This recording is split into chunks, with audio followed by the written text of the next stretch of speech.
யாருக்கு தான் கஷ்டமும் கவலையும் இல்ல? என்னோட எல்லா பிரச்சனையும் தீர்ந்ததுக்கு அப்புறம் தான் நான் சிரிப்பேன் அப்படின்னு முடிவு எடுத்துட்டா, வாழ்க்கையில நம்மளால கடைசி வரைக்கும் சிரிக்கவே முடியாது. இல்ல உங்க பிரச்சனைக்காக யாருக்கிட்டயும் பேசாம, சிரிக்காம, சாப்பிடாம உங்கள நீங்களே தனிமைப்படுத்திக்கிட்டு இருந்தா உங்க பிரச்சனை எல்லாம் சால்வ் ஆயிருமா? இந்த உலகத்துல இருக்க ஒவ்வொருத்தருமே ஒவ்வொரு பிரச்சனைய சுமந்துக்கிட்டு தான் வாழ்ந்துகிட்டு இருக்கிறாங்க. பிரச்சனை இல்லாம வாழ்றதெல்லாம் ஒரு வாழ்க்கையே கிடையாது. எவ்வளோ ஒரு பிரச்சனை வந்தாலும் அத சமாளிச்சு அதுலருந்து வெளிய வர்றது தான் வாழ்க்கை. அதனால நடக்கிறது நடக்கட்டும், கடந்து போறது போகட்டும். எது வந்தாலும் பார்த்துக்கலாம். துணிச்சலோட போராடுங்க.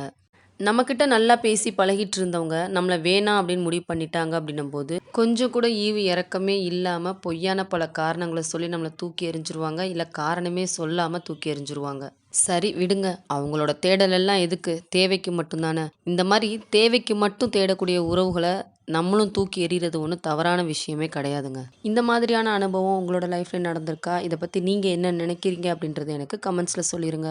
வாழ்க்கையில நம்மளோட முன்னேற்றத்த தடுக்கக்கூடிய சில விஷயங்கள். 1. நம்ம பார்த்து பழகுற எல்லாருமே நல்லவங்க தான் அப்படின்னு கண்மூடித்தனமா அவங்கள நம்புறது. 2. நம்மள சுத்தி இருக்கிறவங்க எல்லாத்தையுமே திருப்திப்படுத்தணும் அப்படின்னு முயற்சி செய்றது. 3. சோம்பேறிகள் கூட நேரத்த செலவிடுறது. 4. தகுதியே இல்லாதவங்களுக்கு உதவி செய்றது. 5. நமக்கு சம்மந்தம் இல்லாத விஷயத்துல மூக்க நுழைச்சு அவமானப்படுறது. 6. நம்மள பார்த்து பொறாமப்படுறாங்க அப்படின்றது தெரிஞ்சிருந்தும், அவங்க கிட்டயே போய் நம்மளோட இலக்குகளையோ, வெற்றிகளையோ வந்து ஷேர் பண்றது. நான் சொன்ன இந்த விஷயங்கள் உங்களுக்கு பிடிச்சிருந்துச்சுன்னா, இந்த வீடியோக்கு ஒரு லைக் குடுத்துட்டு, உங்களோட ஒப்பீனியன எனக்கு கமெண்ட்ஸ்ல சொல்லிருங்க.